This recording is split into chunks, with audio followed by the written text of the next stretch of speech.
¿Te imaginas humillar a alguien por su forma de hablar y después descubrir que esa persona es tu jefa? Eso es exactamente lo que le pasó a este millonario arrogante cuando llegó a un restaurante en Bilbao y comenzó a insultar a una camarera por mezclar palabras en euskera con el castellano. Este hombre no tenía ni idea de que estaba hablándole así a la dueña de toda la cadena de restaurantes más prestigiosa del País Vasco. Lo que pasó después te va a dejar sin palabras. Pero antes de continuar, cuéntame en los comentarios de dónde nos estás viendo. Me encanta saber de qué parte del mundo llegan mis suscriptores. Y si quieres conocer cómo esta historia de humillación se convierte en una increíble historia de amor, no olvides suscribirte al canal y dejar tu like. Empezamos. Las luces doradas del restaurante Etxeberri parpadeaban suavemente sobre los manteles de lino blanco cuando Ricardo Mendoza cruzó el umbral con la autoridad de quien está acostumbrado a que el mundo se incline a sus pies. Su traje Armani, de 3.000 euros, se ajustaba perfectamente a su figura atlética, mientras sus zapatos italianos resonaban contra el parquet con un ritmo que parecía marcar el compás de su propia importancia. Ricardo observó el elegante comedor con ojos críticos. Las mesas estaban perfectamente dispuestas, los cubiertos brillaban bajo la luz cálida y el aroma de manjares exquisitos flotaba en el aire. Sin embargo, había algo en la decoración que lo incomodaba, demasiados elementos vascos para su gusto. Fotografías en blanco y negro de pescadores, redes colgando de las paredes y pequeñas banderas y curriñas discretamente colocadas entre las plantas. «Buenas noches, señor. ¿Tiene usted, reserva?» La voz femenina que lo saludó tenía un acento marcado que inmediatamente crispó los nervios de Ricardo. Se giró para encontrarse con una mujer joven de cabello castaño, recogido en una coleta simple, vestida con el uniforme negro del restaurante. Sus ojos verdes brillaban con una mezcla de timidez y determinación. Pero lo que más llamó la atención de Ricardo fue la manera en que pronunciaba las palabras castellanas, como si tuviera que pensarlas antes de articularlas. «Sí. Tengo reserva, Mendoza. Mesa para 1 a las 9», respondió con sequedad, notando cómo ella consultaba nerviosamente una libreta. «Ah, bye. Digo, sí, aquí está. Mesa número... mesa número 12. Por favor, Jarraitu. Sígueme. Quiero decir». Ricardo sintió cómo la irritación se acumulaba en su pecho, como vapor en una olla a presión. La forma en que esta mujer masacraba el castellano era casi ofensiva para sus oídos madrileños. Mientras la seguía hacia su mesa, observó cómo ella se movía con una gracia natural que contrastaba completamente con su aparente torpeza verbal. «¿Podría traerme la carta de vinos?», preguntó una vez sentado sin molestarse en agradecerle por acomodarlo. «Claro que sí. Tenemos, Oso Hondo de Nardoak. Digo, muy buenos vinos. Ahora mismo le traigo la carta». La paciencia de Ricardo se agotó. Sus facciones se endurecieron mientras apretaba los puños sobre la mesa. «Disculpe, señorita, pero ¿podría hacer un esfuerzo por hablar correctamente el castellano? Estoy pagando por una experiencia de calidad, no para escuchar esto». Ane Etxebarria sintió cómo el calor subía por su cuello, hasta teñir sus mejillas de un rojo intenso. Sus dedos se crisparon alrededor de la libreta que llevaba en las manos, pero mantuvo su sonrisa profesional, aunque ahora temblaba ligeramente en las comisuras de sus labios. «Perdone, señor, yo hago mi mejor esfuerzo. Le traigo la carta de vinos». «Su mejor esfuerzo claramente no es suficiente», replicó Ricardo, alzando la voz lo suficiente para que las mesas cercanas comenzaran a voltear. «En un restaurante de este nivel, uno esperaría personal que pueda comunicarse de manera civilizada. ¿Dónde aprendió a hablar castellano? ¿En la chabola de sus abuelos?». El silencio que siguió fue ensordecedor. Los comensales de las mesas vecinas suspendieron sus conversaciones. Los cubiertos quedaron suspendidos en el aire, y hasta el sonido de la cocina pareció atenuarse.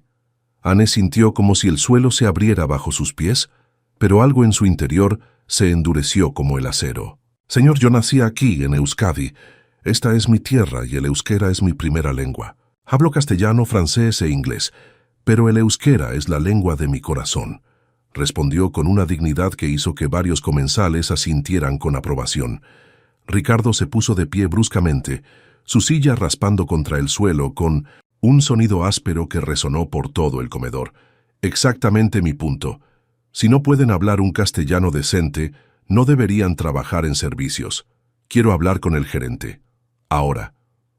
Los ojos verdes de Anne brillaron con una mezcla de dolor y algo más. Algo que Ricardo no pudo identificar en ese momento, pero que más tarde reconocería como una sabiduría profunda y una fortaleza que provenía de generaciones de supervivencia cultural. Por supuesto, señor. Llamaré al gerente inmediatamente. Mientras Anne se alejaba con pasos medidos y la cabeza en alto, Ricardo no pudo evitar notar la elegancia natural de su caminar, como si llevara en sus venas la gracia de las mujeres que durante siglos habían navegado las aguas bravas del Cantábrico junto a sus hombres. Pero su arrogancia era más fuerte que cualquier observación estética. Se sentó nuevamente, satisfecho consigo mismo, ajustándose los puños de su camisa de seda mientras esperaba que llegara el gerente para quejarse formalmente. Sin embargo, algo en la mirada de los otros comensales lo incomodaba. No era admiración lo que veía en sus ojos, sino una mezcla de desaprobación y algo que parecía ¿lástima?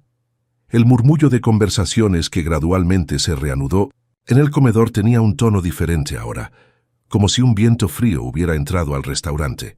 Ricardo ignoró las miradas y se concentró en revisar su teléfono, revisando emails y cotizaciones bursátiles, mientras esperaba que el gerente apareciera para resolver este problema de personal.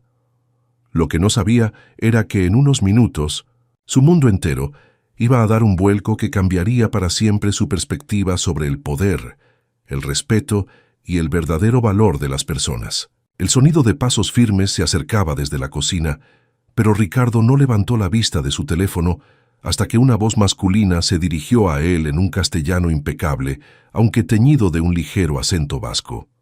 «Buenas noches, señor Mendoza. Soy Miquel Aguirre, el gerente de sala. Entiendo que tiene usted una queja sobre nuestro servicio». Ricardo alzó la mirada para encontrarse con un hombre de mediana edad, de complexión robusta y rostro serio, vestido con un elegante traje oscuro. Sus ojos grises lo observaban con una mezcla de profesionalismo y algo que parecía diversión contenida. «Efectivamente», respondió Ricardo irguiéndose en su silla. «Su camarera es completamente incompetente. No puede articular una frase en castellano sin meter palabras en esa lengua regional. Es vergonzoso para un establecimiento de este calibre». Miquel asintió lentamente, sus manos cruzadas detrás de la espalda. «Entiendo su preocupación, señor Mendoza. ¿Podría describir específicamente qué fue lo que lo molestó?» «Todo», exclamó Ricardo, gesticulando con las manos. Su manera de hablar, su acento provinciano, el hecho de que claramente no recibió una educación adecuada en castellano. Lugares como este deberían contratar personal que al menos pueda comunicarse de manera civilizada.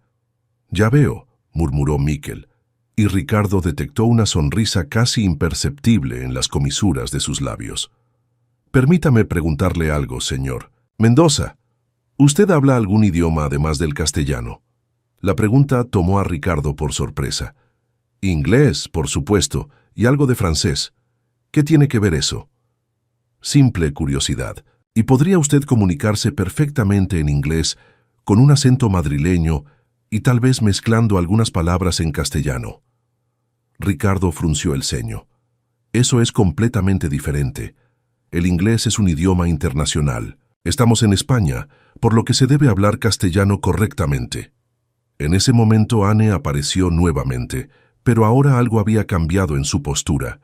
Caminaba con una seguridad que antes no había mostrado, y sus ojos verdes tenían un brillo diferente. Se acercó directamente a Miquel y le habló en voz baja en euskera. «Miquel utzi dezagun hau, nik kudeatuko dut». Ricardo no entendió las palabras, pero el tono era inequívocamente autoritario. Lo que más lo sorprendió fue la reacción de Miquel. Se enderezó inmediatamente y asintió con respeto, como un empleado recibiendo órdenes de su superior.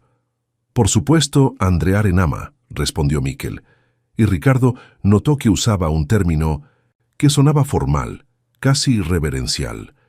Anne se giró hacia Ricardo, y en sus ojos ya no había rastro de timidez o inseguridad. «Señor Mendoza, lamento que haya tenido una experiencia desagradable en nuestro restaurante». «¿Nuestro?», preguntó Ricardo, confundido por el cambio de pronombre. Una sonrisa lenta se extendió por el rostro de Anne, transformando completamente sus facciones. Ya no parecía una camarera nerviosa, sino una mujer segura de sí misma, con una presencia que llenaba el espacio a su alrededor.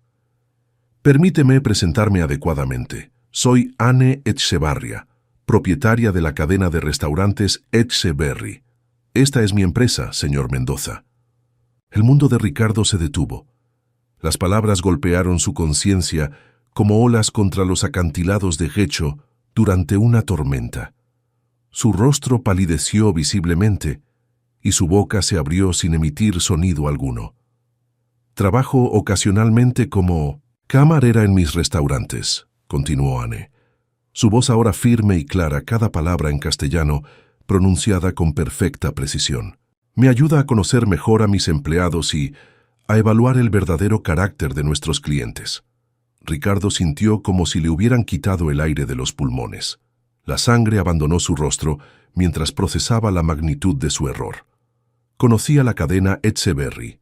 Eran los restaurantes vascos más prestigiosos del norte de España, con una reputación impecable y una clientela que incluía políticos, empresarios y celebridades. «No puede ser», murmuró, su voz apenas un susurro. «Nací en Getxo, en una familia de pescadores», continuó Anne, ignorando su shock. «Crecí hablando euskera en casa y aprendí castellano en la escuela. Estudié administración de empresas en la Universidad de Deusto. Tengo un máster en gestión hotelera por la Universidad de Cornell en Nueva York y hablo 5 idiomas con fluidez». Cada palabra era como una daga en el orgullo de Ricardo. Se dio cuenta de que varios comensales los observaban con interés, algunos sonriendo abiertamente al ver cómo se desarrollaba la situación. «Mi acento provinciano, como usted lo llamó, es el acento de una cultura que tiene más de 7.000 años de historia. El euskera es la lengua más antigua de Europa Occidental, señor Mendoza. Sobrevivió a los romanos, a los visigodos, a los árabes, y sí, también sobrevivió a quienes intentaron eliminarlo durante la dictadura». El silencio en el restaurante era ahora total. Ricardo podía escuchar el latido de su propio corazón mientras Anne continuaba, su voz llevando el peso de generaciones de resistencia y orgullo cultural. «Lo que usted presenció esta noche, fue una actuación. Quería ver cómo reaccionaría ante alguien que consideraba inferior, y debo decir que sus prejuicios superaron mis peores expectativas». Ricardo intentó hablar, pero las palabras se atoraron en su garganta. La humillación que sentía era aplastante, pero lo que más lo atormentaba era darse cuenta de que había mostrado lo peor de sí mismo ante una mujer que claramente lo superaba en educación, éxito, empresarial y sobre todo en clase y dignidad. «Mikkel», dijo Anne sin apartar los ojos de Ricardo, «por favor, prepara la cuenta del señor Mendoza. Creo que preferiría cenar en otro lugar esta noche». Pero ¿cómo podría Ricardo simplemente marcharse después de semejante revelación? Su mundo de certezas acababa de colapsar, y algo dentro de él se negaba a aceptar que esta fuera el final de la historia. Ricardo permaneció inmóvil en su silla, como si el peso de la revelación lo hubiera convertido en piedra. Su mente, acostumbrada a procesar decisiones empresariales millonarias en segundos, se había quedado completamente en blanco. Los murmullos de aprobación de los comensales cercanos llegaban a sus oídos como el eco lejano de una pesadilla. Yo no sabía», logró articular finalmente, su voz sonando extraña incluso para él mismo. Anne inclinó ligeramente la cabeza, estudiando su rostro con la misma atención que podría dedicar a un balance financiero. «No sabía qué». «Exactamente, señor Mendoza. ¿No sabía que los vascos también podemos ser empresarios exitosos? ¿No sabía que el respeto se gana, no se compra? ¿O simplemente no sabía que sus prejuicios podrían tener consecuencias? Cada pregunta era como un martillo golpeando el yunque de su conciencia. Ricardo sintió un sudor frío recorriendo su espalda, empapando la seda de su camisa de diseñador. Las manos le temblaron ligeramente cuando intentó tomar el vaso de agua que tenía frente a él. «Señora Etxebarria», comenzó, forzando su voz a sonar más firme, «acepto que cometí un error de juicio». ¿Un error de juicio? La risa de Anne no tenía humor alguno. «Señor Mendoza, usted no cometió un error. Usted reveló exactamente quién es cuando cree que nadie lo está observando. Mostró su verdadero carácter». Miquel se acercó discretamente y colocó la cuenta sobre la mesa. Ricardo la miró sin verla realmente, su mente aún luchando por procesar lo que había sucedido. Todo su sistema de creencias, todo lo que consideraba normal y natural, se había desmoronado en menos de 10 minutos. «¿Sabe qué es lo que más me duele?», continuó Anne, su voz ahora más suave pero no menos penetrante. «No es la ofensa personal. He soportado comentarios peores de hombres como usted. Lo que me duele es pensar en mi aita, en mi padre, que se rompió la espalda durante 40 años en los barcos pesqueros para que yo pudiera estudiar. Lo que me duele es pensar en mi amama, en mi abuela, que me enseñó que la lengua euskera era un tesoro que debíamos preservar». Los ojos de Anne se humedecieron ligeramente, pero su voz permaneció firme. «Ellos me enseñaron que la educación y el respeto van de la mano. Aparentemente, esa no fue una lección que usted aprendió en sus escuelas privadas de Madrid». Ricardo sintió como si un abismo se abriera en su pecho. Por primera vez en su vida adulta, se enfrentaba a las consecuencias reales de su arrogancia, y el peso era casi insoportable. Miró a su alrededor y vio que algunos comensales lo observaban con una mezcla de curiosidad y disgusto. «¿Jose podría hablar con usted en privado?», preguntó, su voz apenas audible. Anne lo observó durante unos segundos que se sintieron como una eternidad. «No creo que tengamos nada más que discutir, señor Mendoza.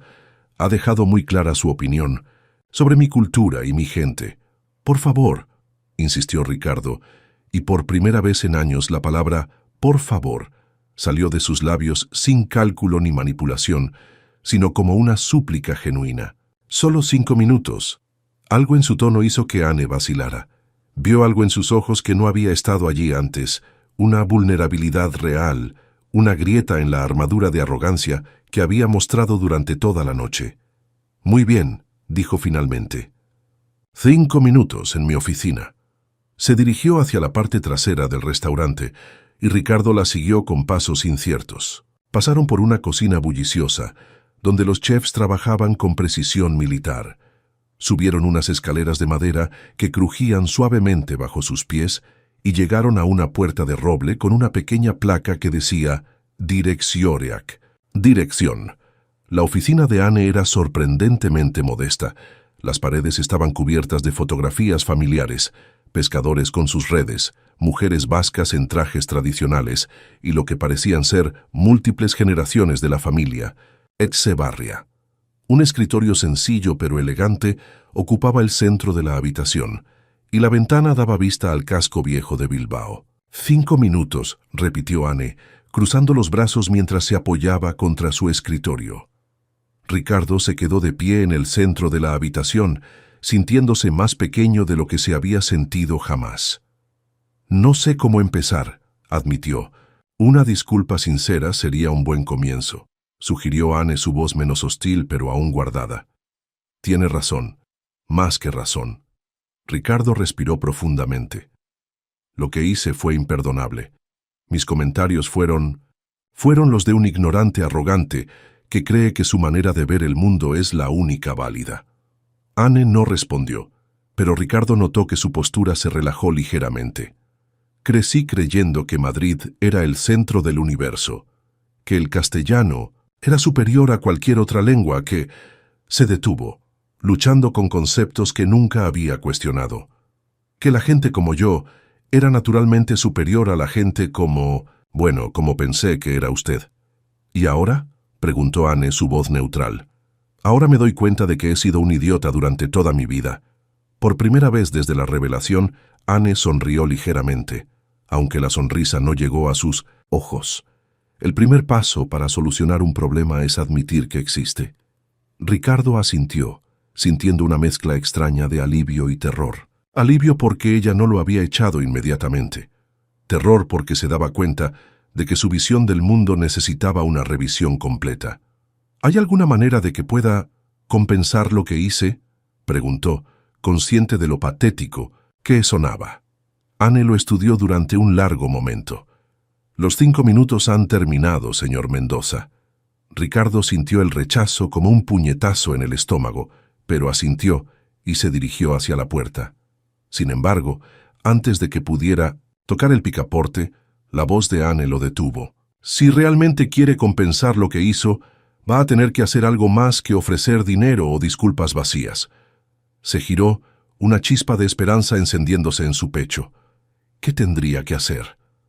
Los ojos verdes de Anne brillaron con algo que podría haber sido desafío o curiosidad. Tendría que estar dispuesto a cuestionar todo lo que cree saber sobre el mundo. La noche bilbaína envolvía a Ricardo mientras caminaba sin rumbo por las calles empedradas del casco viejo. Sus pasos resonaban contra las piedras húmedas por la llovizna característica del País Vasco, un sonido que parecía hacer eco de Minonsitz, la turbulencia en su mente. Las luces de los bares y restaurantes creaban reflejos dorados en los charcos, pero él no veía nada de la belleza que lo rodeaba. Había regresado a su hotel de 5 estrellas en el centro de Bilbao, pero el lujo de su suite presidencial se sentía vacío y frío. Las sábanas de seda egipcia, el minibar completamente surtido, las vistas panorámicas de la ciudad, nada de eso podía alejar el sabor amargo de la humillación que aún persistía en su boca. Se detuvo frente al escaparate de una pequeña librería que permanecía iluminada a pesar de la hora tardía. Entre los libros expuestos, vio varios títulos en euskera, idioma que hasta esa noche había considerado una curiosidad folclórica sin importancia real. Ahora, las letras le parecían jeroglíficos de una civilización que había subestimado completamente. «¿Señor Mendoza?» La voz lo sobresaltó. Se giró para encontrarse con Anne, ahora vestida con unos jeans oscuros y un suéter de lana crema, su cabello suelto cayendo en ondas suaves sobre sus hombros. Sin el uniforme del restaurante, se veía más joven, pero también más formidable de alguna manera. «Señora Etxebarria», respondió, sintiéndose de nuevo como un colegial atrapado haciendo travesuras. «¿Qué hace aquí tan tarde?» «Vivo cerca», respondió simplemente. «Vi su figura desde mi ventana y... curiosidad, supongo». Sus ojos se estudiaron, su rostro bajo la luz amarillenta del farol. «Se ve usted como alguien que ha visto un fantasma». Ricardo intentó sonreír, pero el gesto se sintió forzado. Tal vez haya visto algo peor. Tal vez me haya visto a mí mismo por primera vez. Anne inclinó la cabeza, evaluándolo. «¿Está usted borracho, señor Mendoza?» «Completamente sobrio», respondió, y la ironía no se le escapó. «Tal vez ese sea el problema. Por primera vez en años, veo las cosas con una claridad que no me gusta nada». Permanecieron en silencio durante unos momentos, el sonido de la lluvia leve creando una banda sonora melancólica para el encuentro. Anne parecía estar tomando una decisión, sus ojos verdes reflejando las luces de la calle mientras lo observaba. «¿Ha cenado?», preguntó finalmente. La pregunta lo tomó por sorpresa. «No. Después de lo que pasó, no tenía apetito». «Conozco un lugar», dijo, comenzando a caminar. «Nada elegante, solo comida honesta». Ricardo la siguió, confundido pero intrigado. «¿Por qué está haciendo esto?» «Porque mi mamá me enseñó que incluso los enemigos merecen una oportunidad de redención», respondió sin voltear. «Y porque hay algo en usted que me dice que realmente no es el hombre que mostró esta noche». Llegaron a un pequeño bar de tapas escondido en una calle lateral. El lugar era exactamente lo opuesto a los restaurantes donde Ricardo normalmente cenaba. Mesas de madera gastada, sillas desparejadas, paredes decoradas con fotografías viejas y banderines del Athletic de Bilbao. El aroma de chorizo y tortilla española llenaba el aire. «¡Caixo, Ane!», gritó el hombre detrás de la barra, un vasco robusto con bigote gris. «¿Cómo está nuestra empresaria favorita?» «Ondo nago, Pachi.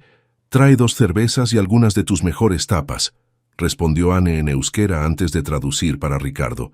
Le dije que estamos bien y que nos trajera cerveza y tapas. Se sentaron en una mesa cerca de la ventana. Ricardo observó cómo Ane interactuaba con naturalidad con el dueño del bar, bromeando en euskera y castellano, completamente en su elemento. Era como ver una película con subtítulos, entendiendo solo la mitad de lo que sucedía. «¿Por qué me trajo aquí?», preguntó cuando Pachi se alejó para preparar su orden. «Porque este lugar representa algo que usted necesita entender», respondió Ane recostándose en su silla. Pachi abrió este bar hace 30 años. Su padre era pescador, igual que el mío. No habla inglés, su castellano tiene acento, y probablemente no sabría distinguir un vino de Rioja de uno de la Rioja Alavesa, pero es uno de los hombres más sabios que conozco. ¿Sabio en qué sentido? Conoce el nombre de cada cliente regular, recuerda los cumpleaños de sus hijos. Cuando alguien está pasando por dificultades económicas, olvida cobrarle algunas cervezas. Durante la pandemia, cocinó comida gratis para los trabajadores sanitarios. Ane hizo una pausa mientras Pachi llegaba con 2 cervezas espumosas. ¿Eso no le parece una forma de sabiduría más valiosa que saber conjugar verbos correctamente? Ricardo tomó un sorbo de su cerveza, sorprendido por lo refrescante que sabía. Supongo que nunca lo había pensado de esa manera. Esa es exactamente la cuestión, respondió Ane. Usted juzga a las personas por criterios que al final del día no tienen nada que ver con su valor real como seres humanos. Pachi regresó con una bandeja llena de tapas. Tortilla española dorada, croquetas humeantes, jamón ibérico cortado a mano y algo que Ricardo no reconoció, pero que se veía delicioso. «Esto es morcilla de Burgos con pimientos de Gernika», explicó Ane, notando su expresión confundida. «Pruébelo». Ricardo tomó un bocado y se sorprendió por la explosión de sabores. «Está increíble. La receta ha pasado por 3 generaciones en la familia de Pachi. No la encontrará en ningún restaurante con estrella Michelin, pero es auténtica, es real». Mientras comían, Ane comenzó a contarle historias sobre Bilbao, sobre la transformación de la ciudad de un centro industrial gris a una metrópoli cultural vibrante. Le habló del Guggenheim, por supuesto, pero también de lugares menos conocidos. Pequeñas galerías de arte, mercados tradicionales, rincones escondidos donde la historia vasca aún vivía y respiraba. ¿Sabe qué significa Bilbao en euskera?, preguntó. Ricardo negó con la cabeza. Bialbo, 2 orillas. La ciudad creció en las 2 orillas de la ría, conectadas pero distintas. Sonrió.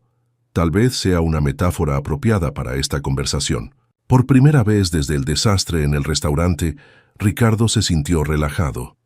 Había algo en la manera de hablar de Ane, en su pasión genuina por su cultura y su ciudad, que lo tranquilizaba y lo intrigaba al mismo tiempo.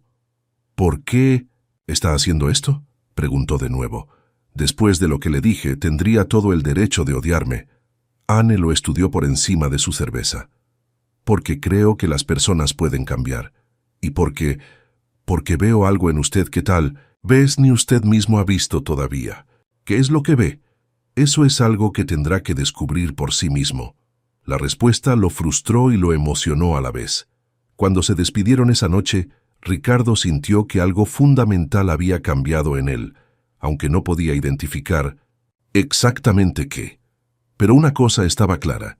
Su historia con Ane Etxebarria estaba lejos de terminar. Al día siguiente, Ricardo despertó con una sensación extraña en el pecho, como si llevara días respirando aire viciado y finalmente hubiera llegado aire fresco a sus pulmones. Los rayos de sol que se filtraban por las cortinas de su suite no se sentían como cualquier otra mañana en cualquier otro hotel de lujo. Había algo diferente en la calidad de la luz, en el sonido de la ciudad despertando abajo. Se vistió con más cuidado del habitual, pero no con la precisión militar que normalmente empleaba para impresionar en reuniones de negocios. Esta vez había algo más personal en su elección. Una camisa azul clara sin corbata, pantalones de tela en lugar de su traje de armadura habitual. Se miró en el espejo y no reconoció completamente al hombre que le devolvía la mirada. Había tomado una decisión durante la noche de insomnio. No iba a volver a Madrid como si nada hubiera pasado. No podía. Algo se había roto en él la noche anterior, pero tal vez, con suerte, algo mejor podría crecer en su lugar. Caminó por las calles de Bilbao con una perspectiva completamente nueva. Las placas en euskera que antes lo habían irritado, ahora le provocaban curiosidad. Los sonidos de la lengua vasca que escuchaba en conversaciones fragmentadas ya no le parecían ruido, sino música con un ritmo que no entendía, pero que quería aprender. Se detuvo frente a una pequeña librería, y después de varios minutos de vacilación, entró. «Buenos días», saludó la dependienta, una mujer mayor con lentes de lectura colgando de una cadena de plata. «Buenos días. Estoy buscando algo sobre la cultura vasca. Para principiantes», dijo sintiendo calor en las mejillas. La mujer sonrió con calidez. «¿Es usted turista?» «Algo así», respondió Ricardo. «Soy de Madrid y me he dado cuenta de que no sé prácticamente nada sobre el País Vasco. Qué maravilloso que quiera aprender». La mujer se dirigió hacia una sección específica de la tienda. «Tengo justo lo que necesita». Salió de la librería con una bolsa llena de libros, una historia básica del País Vasco, un diccionario euskera-castellano, un libro de cocina, a tradicional vasca, y algo que lo había intrigado especialmente, una colección de leyendas vascas ilustradas. Su siguiente parada fue menos planificada. Pasando por una plaza pequeña, vio a un grupo de niños jugando lo que parecía ser una versión del fútbol, pero con reglas que no reconocía. Un anciano sentado en un banco observaba el juego con una sonrisa. «Disculpe», se acercó Ricardo, «¿podría decirme qué están jugando?» El anciano lo miró con curiosidad. «Chinga, es un juego tradicional vasco, como el fútbol, pero se puede usar las manos para pasar la pelota, no para meterla en la portería. ¿Podría explicarme las reglas?» Durante la siguiente media hora, Ricardo recibió una clase improvisada sobre deportes tradicionales vascos.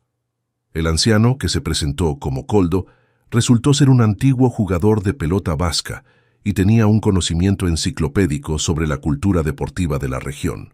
«¿De dónde es usted?», preguntó Koldo finalmente. «De Madrid», respondió Ricardo, esperando la reacción típica. «Ah, un maqueto», dijo Koldo, pero su tono era afectuoso, no despectivo. «¿Qué lo trae por Euskadi?» «Negocios, originalmente», respondió Ricardo, «pero me he dado cuenta de que hay mucho que aprender aquí». «Siempre lo hay, hijo, siempre lo hay». El resto del día pasó en una nebulosa de descubrimientos. Ricardo visitó el mercado de la Ribera, donde los vendedores le explicaron la diferencia entre distintos tipos de pescado del Cantábrico.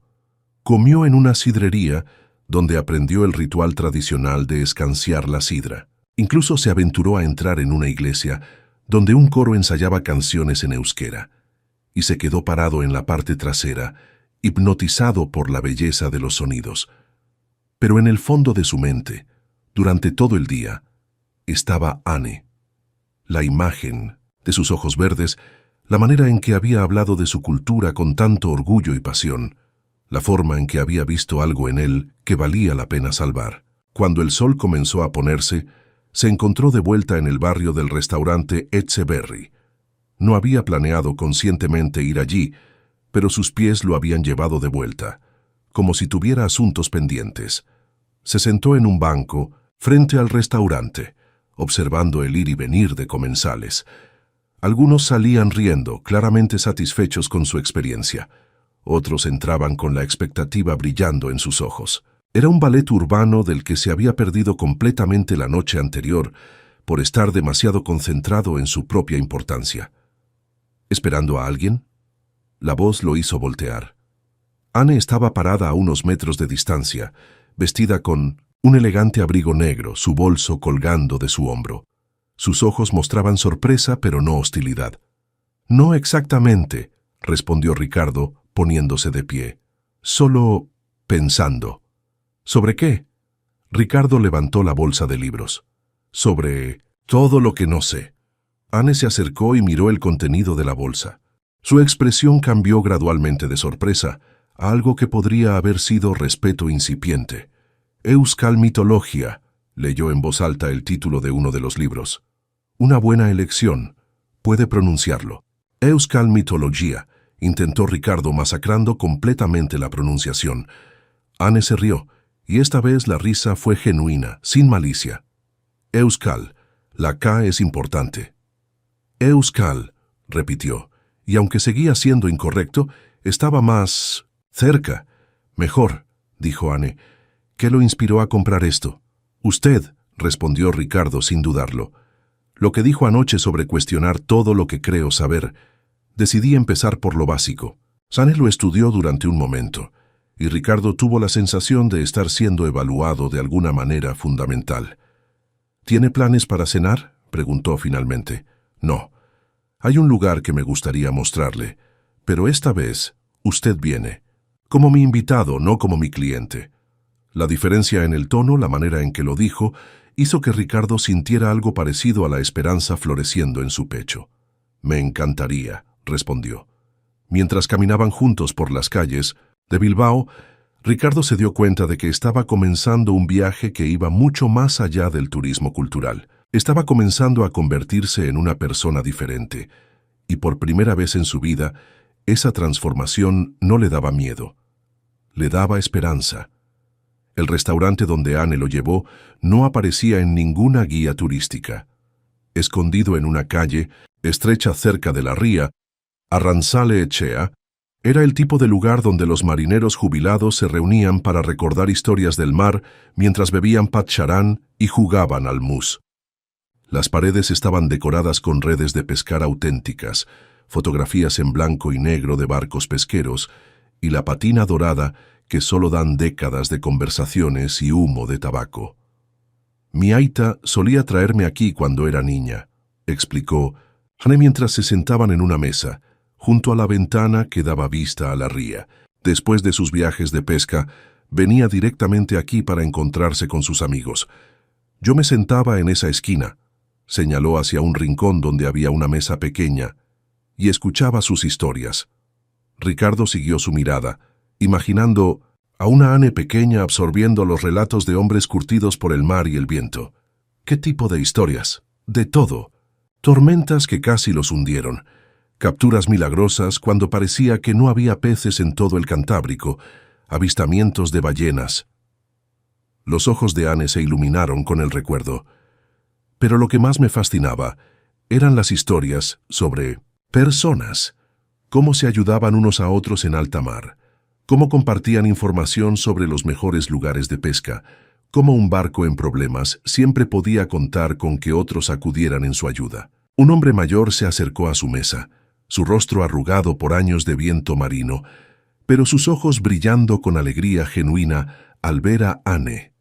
«Anne Chiquia», exclamó, usando lo que obviamente era un apelativo cariñoso. «¿Cómo está nuestra niña?» «Kaicho, Josu», respondió Anne levantándose para darle un abrazo. «Quiero presentarte a Ricardo. Ricardo, este es Josu. Navegó con mi padre durante 20 años». Josu extendió una mano callosa hacia Ricardo, estudiándolo con la mirada directa de alguien acostumbrado a juzgar el carácter rápidamente. «¿De dónde eres, Mutico?» «Madrid», respondió Ricardo, y se preparó para la reacción habitual. Pero Josu simplemente asintió. «Ciudad grande, muy diferente del mar». «Muy diferente», concordó Ricardo. «Josu cuenta las mejores historias de toda la costa», le dijo Anne a Ricardo. «Si tienes tiempo, tal vez nos cuente alguna». Los ojos de Josu se iluminaron. Claramente, no necesitaba mucha persuasión para compartir sus relatos. Se sentó en una silla vacía y comenzó a hablar en una mezcla de castellano y euskera, traduciendo automáticamente cuando veía la expresión confundida de Ricardo. «Era el invierno del 78», comenzó, «y llevábamos 3 días sin ver tierra por la niebla. El mar estaba, no la esan, ¿cómo decir? Como un animal furioso. Olas de 10 metros, viento que te arrancaba las palabras de la boca antes de que pudieras hablarlas. Ricardo se encontró inclinándose hacia adelante, captivado por la narración de Josu.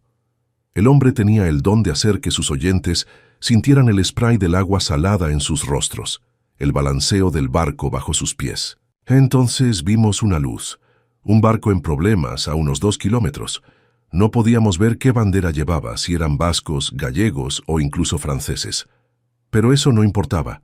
En el mar solo hay 2 tipos de personas, los que están en 1909 problemas y los que pueden ayudar. ¿Qué hicieron?, preguntó Ricardo, completamente absorto en la historia. Lo que siempre se hace. Fuimos hacia ellos. Resultó que su motor había fallado y estaban a la deriva hacia los acantilados. Eran pescadores de Santander. Nunca los habíamos visto antes. Probablemente nunca los volveríamos a ver. Pero durante las siguientes 6 horas fueron nuestros hermanos. Josu hizo una pausa para tomar un sorbo de su bebida. Los remolcamos hasta Puerto Seguro. Cuando llegamos a Getxo, el patrón del barco santanderino quiso pagarnos.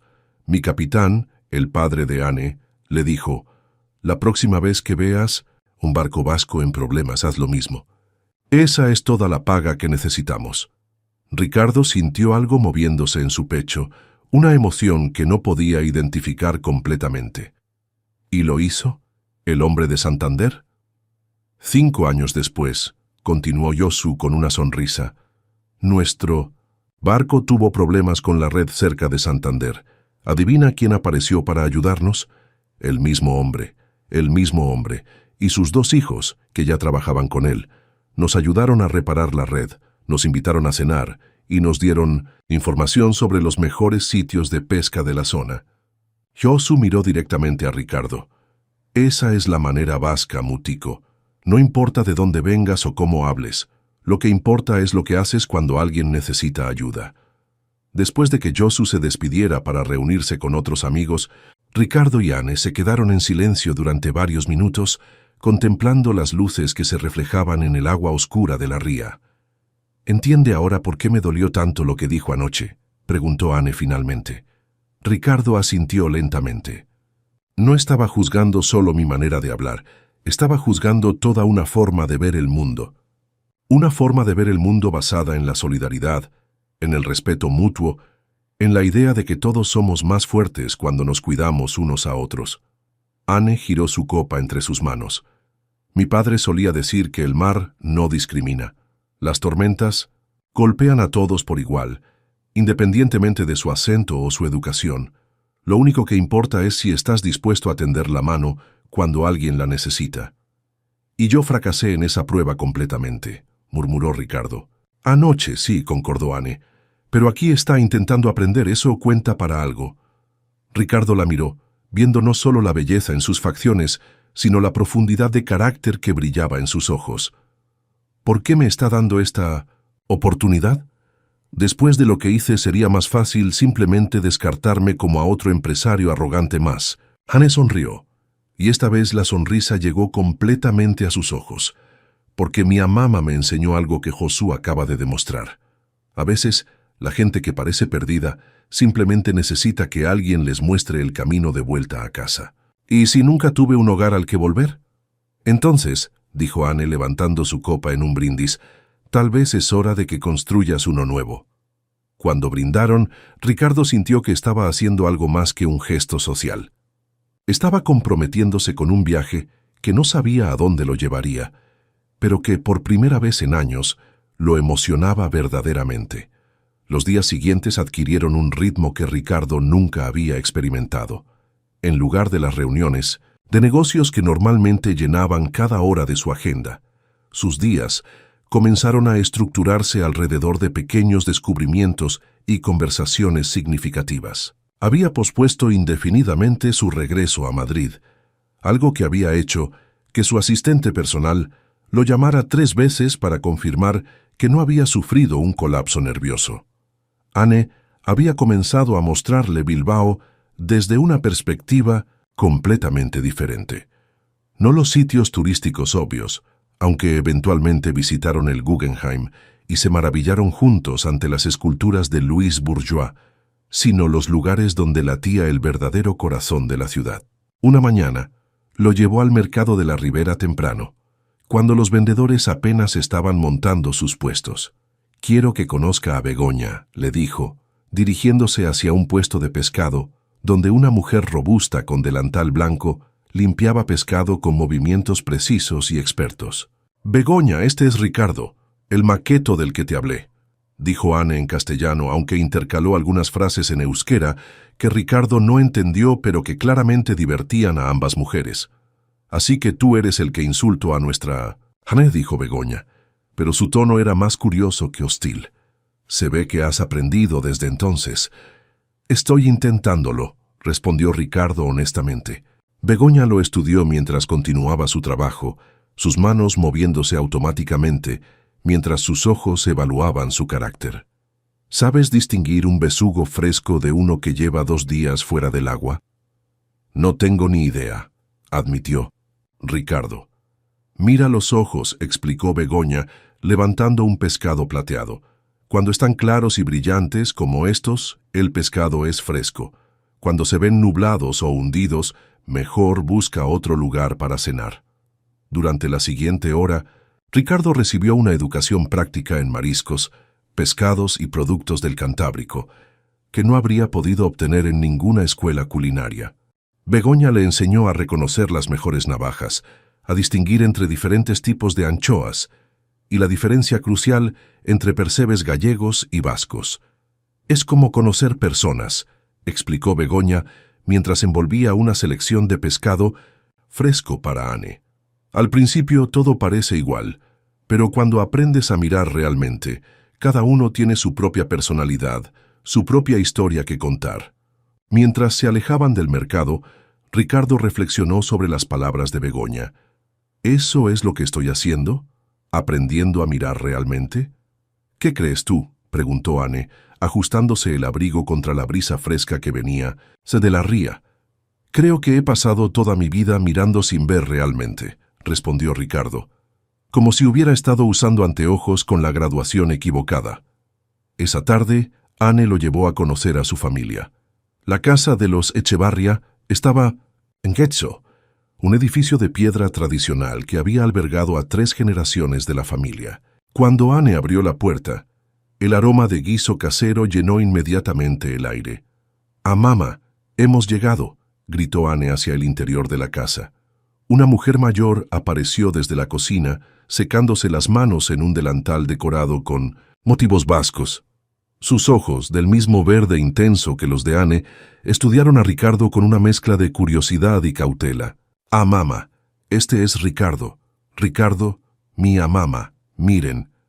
«Kaixo», dijo Miren, y luego, en un castellano cuidadoso pero claro, «bienvenido a nuestra casa».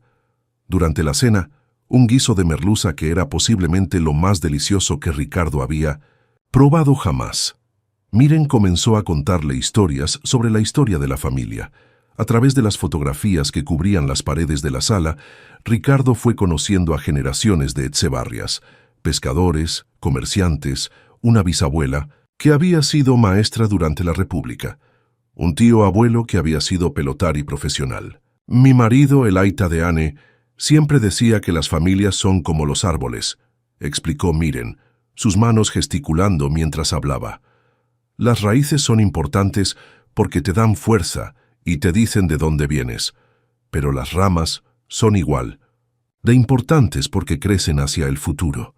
«¿Qué pasó con él?», preguntó Ricardo suavemente. «El mar se lo llevó hace 10 años», respondió Miren con una tristeza que había aprendido a llevar con dignidad. «Una tormenta inesperada.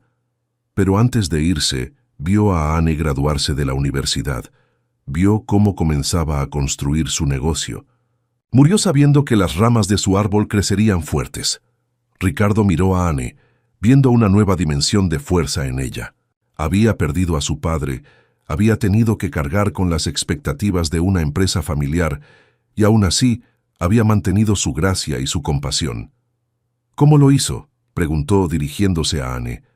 «¿Cómo siguió adelante después de perder a alguien tan importante?». Porque él me enseñó que el dolor es el precio que pagamos por el amor, respondió Anne, y que es mejor haber amado y perdido que nunca haber tenido esas raíces que te dan fuerza. Esa noche, mientras caminaban de vuelta hacia el centro de Bilbao, Ricardo sintió algo cambiando fundamentalmente en su comprensión del mundo. Durante toda su vida había perseguido el éxito, el reconocimiento, la acumulación de riqueza y poder. Pero aquí había encontrado algo completamente diferente. Una riqueza que se medía en relaciones, en historias compartidas, en la profundidad de las conexiones humanas. «Anne», dijo de repente, deteniéndose bajo un farol. «¿Sí?» «Quiero disculparme, de nuevo, pero esta vez no solo por lo que dije en el restaurante. Quiero disculparme por haber vivido 35 años sin entender realmente lo que significa ser humano». Anne lo miró con sorpresa. «¿Qué quieres decir?» «Quiero decir que has cambiado algo en mí que no sabía que necesitaba cambiar. Me has mostrado que hay una manera completamente diferente de estar en el mundo». «¿Y cómo se siente eso?». Ricardo reflexionó durante un momento. Aterrador y emocionante al mismo tiempo, como si hubiera vivido toda mi vida en una habitación pequeña y de repente alguien me hubiera mostrado que había una puerta que daba a un mundo enorme. Anne sonrió, y en esa sonrisa, Ricardo vio algo que lo hizo sentir como si estuviera parado al borde de un precipicio hermoso y peligroso. «Entonces, tal vez», dijo ella suavemente, «es hora de que cruces esa puerta».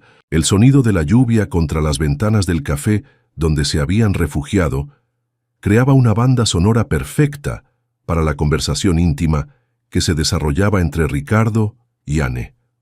Habían estado caminando por el barrio de Deusto cuando los sorprendió un aguacero típico del norte, y se habían metido corriendo en el primer lugar que encontraron, una pequeña cafetería universitaria llena de estudiantes que estudiaban, parejas que susurraban, y el aroma reconfortante del café, recién hecho. «Horeinser», murmuró Anne, mirando por la ventana empañada.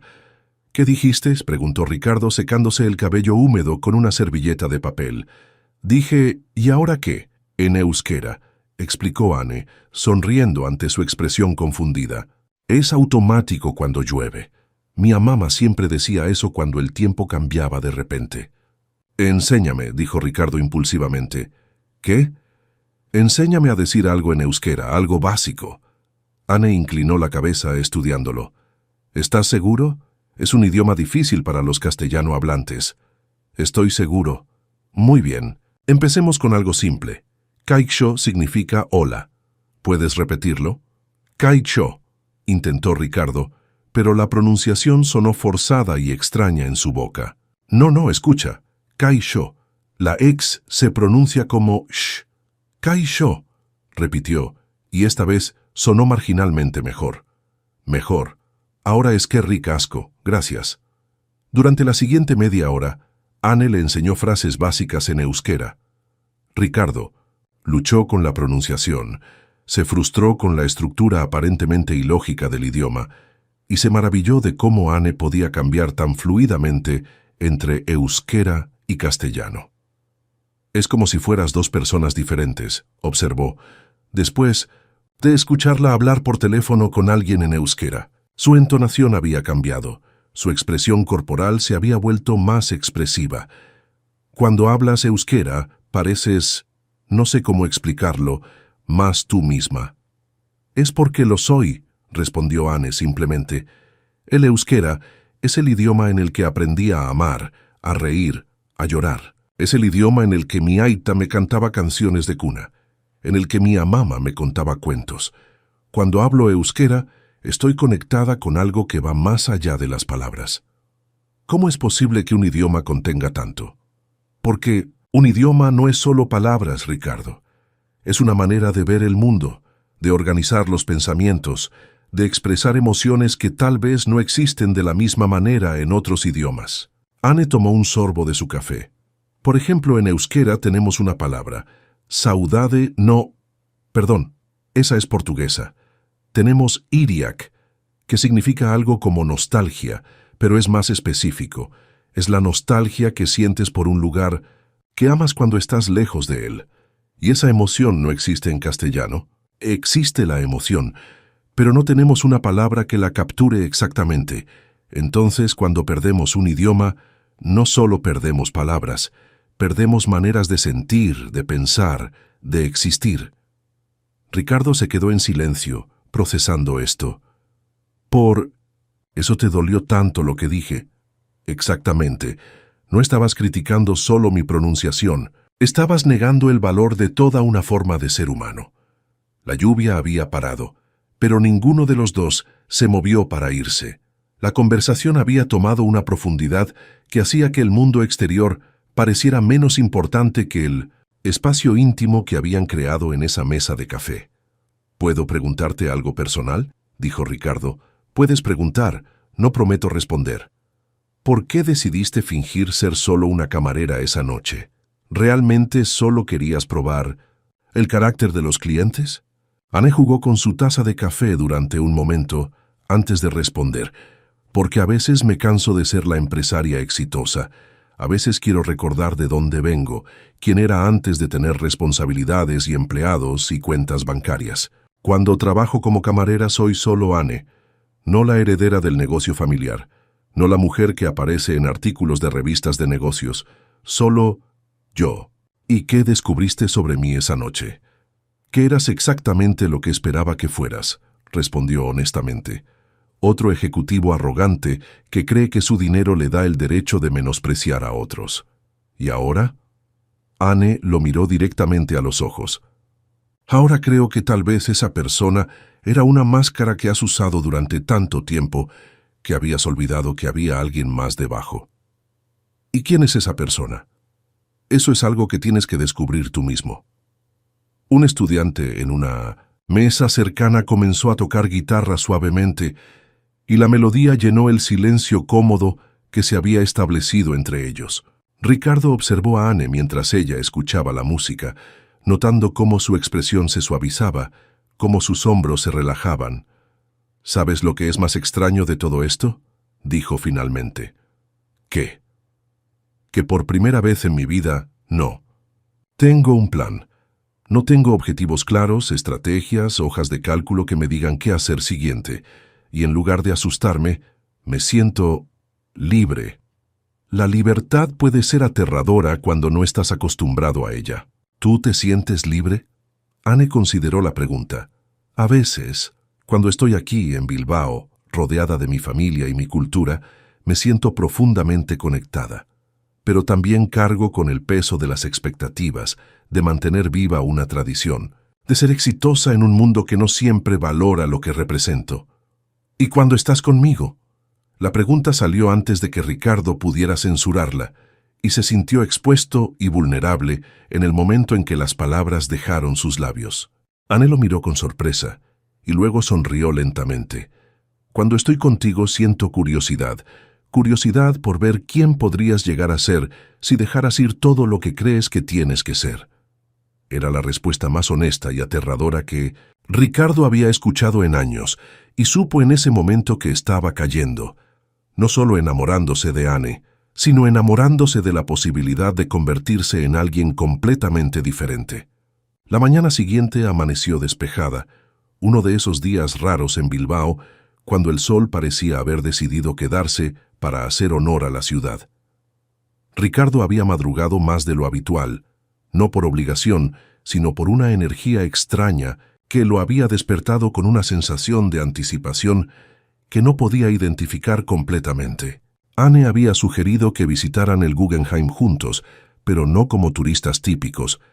«Quiero mostrarte algo específico», había dicho misteriosamente el día anterior. «Algo que creo que necesitas ver».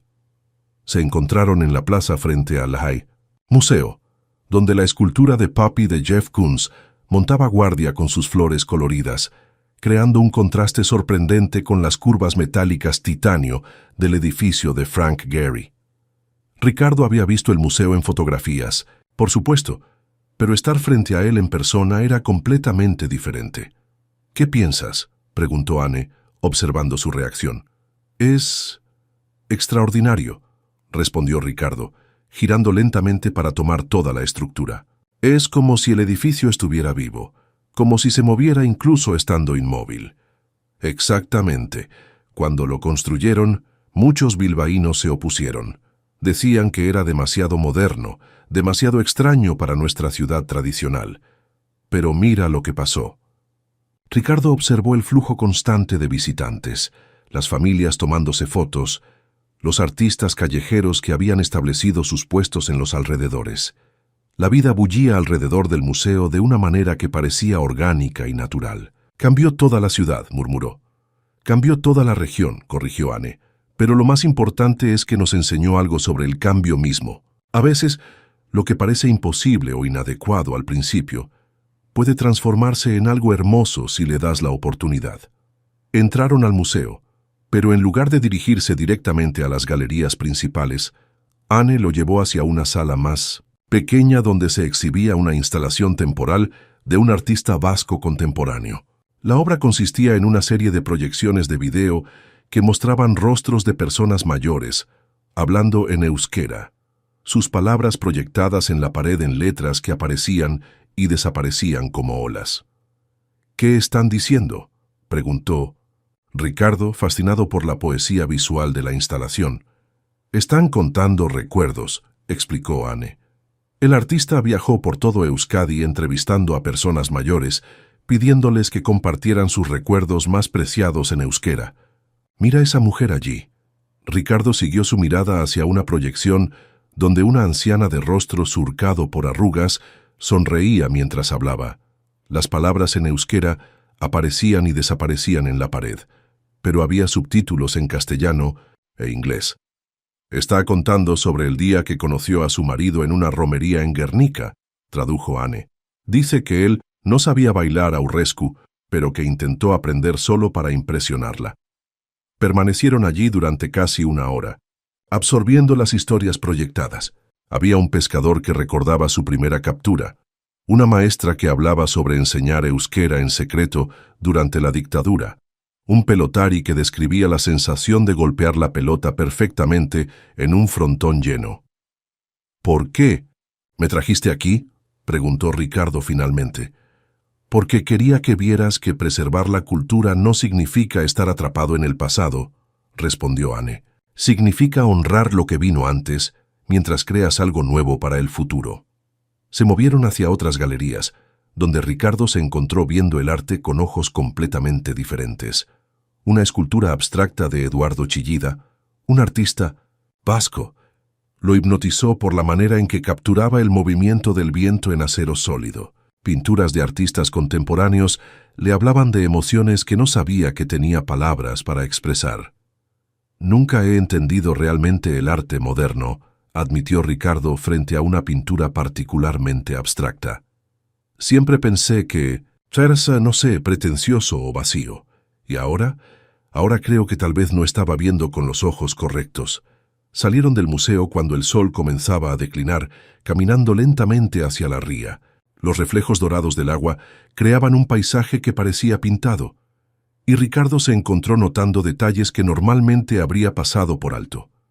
La manera en que la luz se fragmentaba en las ondas, el sonido de las gaviotas mezclándose con el tráfico urbano, el aroma salado que llevaba el viento desde el mar. Anne, dijo de repente, deteniéndose en el paseo junto al agua. ¿Sí? Quiero preguntarte algo, pero no sé cómo hacerlo sin sonar presuntuoso. Anne se giró hacia él, curiosidad y cautela mezclándose en su expresión. Pregunta, ¿crees que podríamos ser amigos? Amigos reales, quiero decir. No solo turista y guía local, sino, buscó las palabras correctas, personas que se importan mutuamente. La pregunta colgó en el aire entre ellos como una mariposa delicada.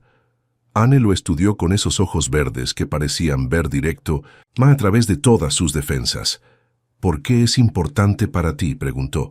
Porque en las últimas semanas contigo he sentido algo que no sabía que me faltaba. Una conexión real con otra persona.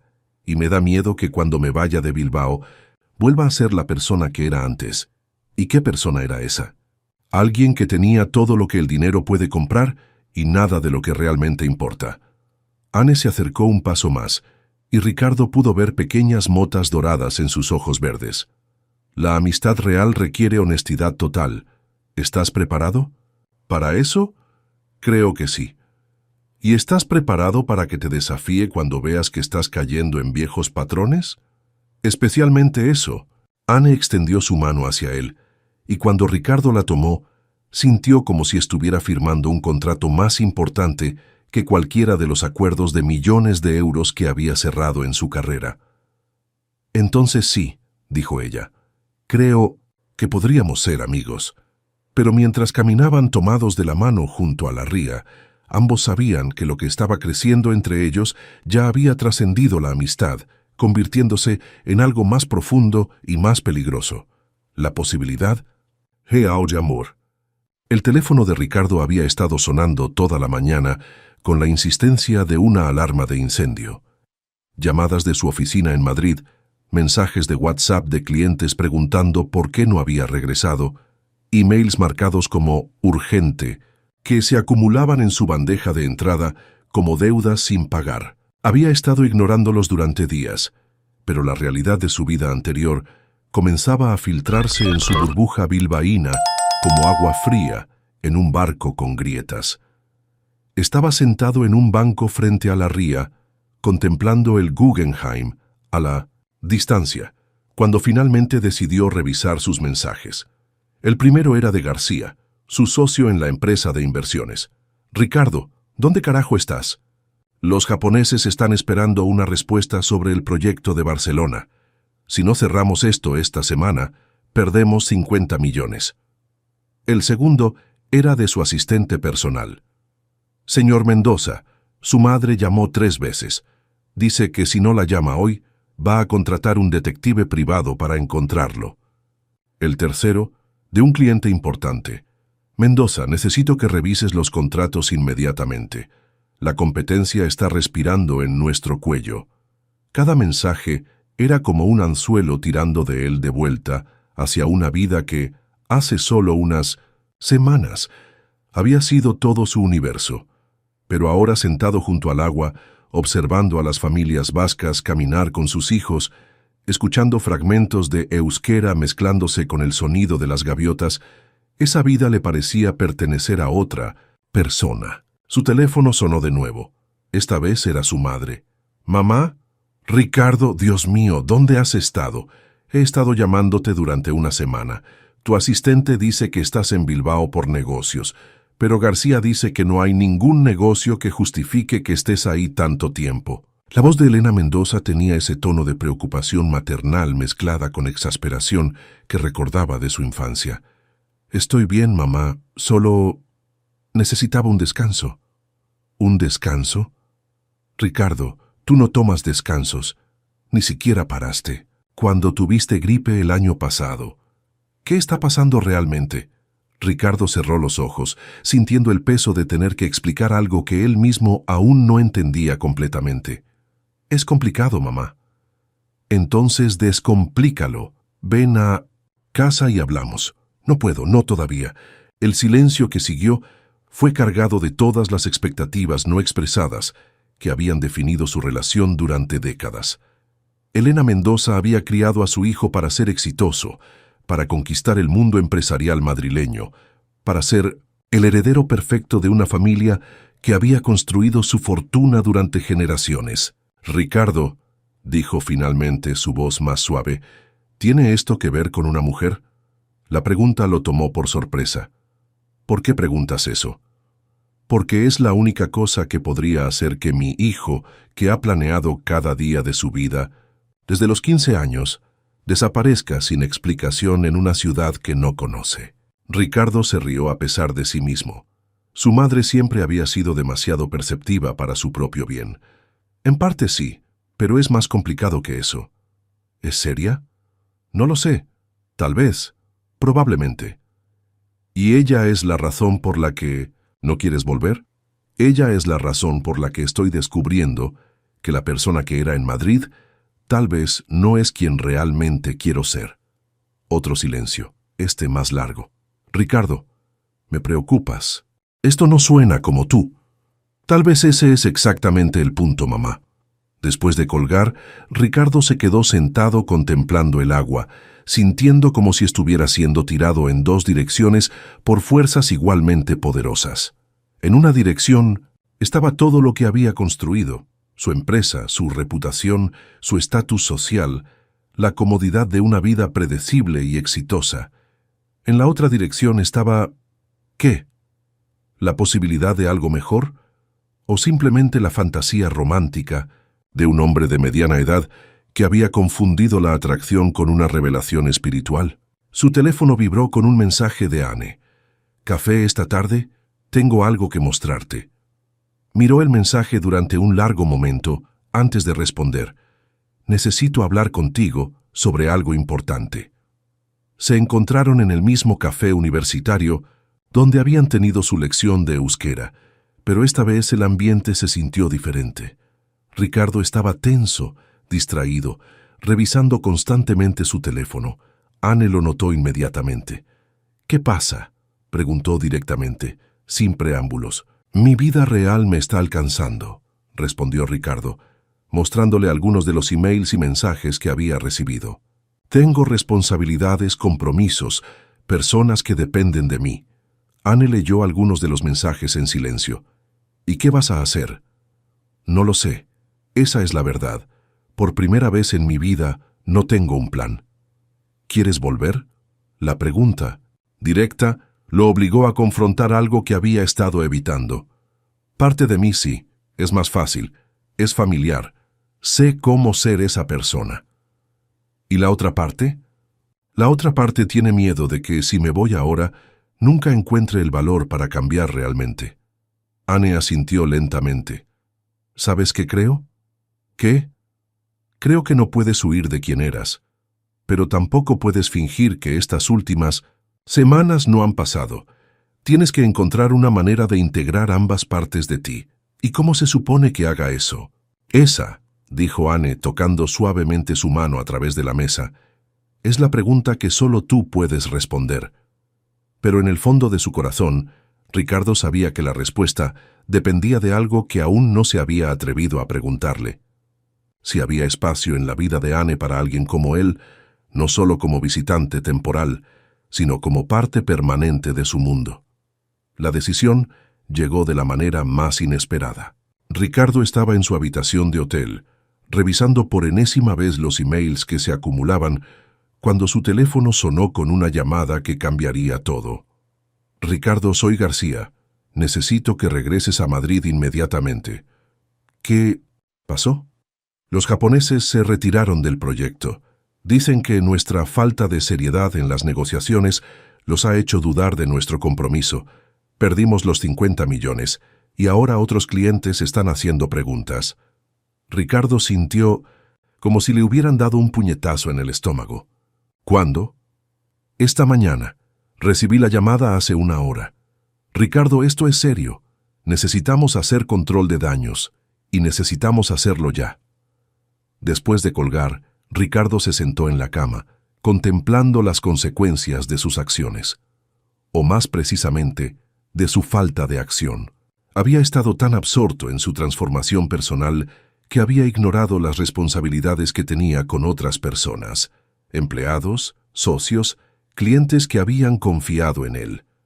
Se vistió mecánicamente y salió del hotel, caminando, sin rumbo por las calles de Bilbao, mientras procesaba lo que había pasado. La ironía no se le escapaba. En su búsqueda de convertirse en una mejor persona, había lastimado a personas que dependían de él profesionalmente. Sin darse cuenta, sus pasos lo llevaron al restaurante Etxeberri. Era media tarde y el lugar estaba relativamente vacío. Vio a Anne a través de la ventana, trabajando en su laptop en una mesa del rincón, revisando lo que parecían ser documentos financieros. Entró y se acercó a su mesa. Cuando ella levantó la vista, inmediatamente notó su expresión. «¿Qué pasó?», preguntó, cerrando la laptop. Ricardo le contó todo: la llamada de García, los clientes perdidos, la realización de que su ausencia había tenido consecuencias reales para personas reales. «Tengo que volver a Madrid», concluyó. «Hoy». Anne asintió lentamente. Por supuesto que sí. Pero no quiero irme. Lo sé. Y no sé cuándo podré volver. Lo sé. Se sentaron en silencio durante varios minutos, el peso de la situación, asentándose entre ellos como una niebla espesa. Anne, dijo finalmente Ricardo, necesito preguntarte algo y necesito que seas completamente honesta conmigo. Siempre lo soy. ¿Hay alguna posibilidad de que esto, hizo un gesto entre ellos, sea algo más que una amistad? ¿Algo que valga la pena luchar por preservar? La pregunta que había estado evitando durante semanas, finalmente, estaba en el aire. Anne lo miró directamente a los ojos, y Ricardo vio algo que no había visto antes. Vulnerabilidad.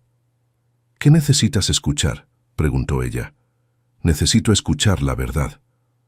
Anne respiró profundamente. La verdad es que me asustas. ¿Te asusto? Me asusta lo que siento cuando estoy contigo. Me asusta lo rápido que ha pasado.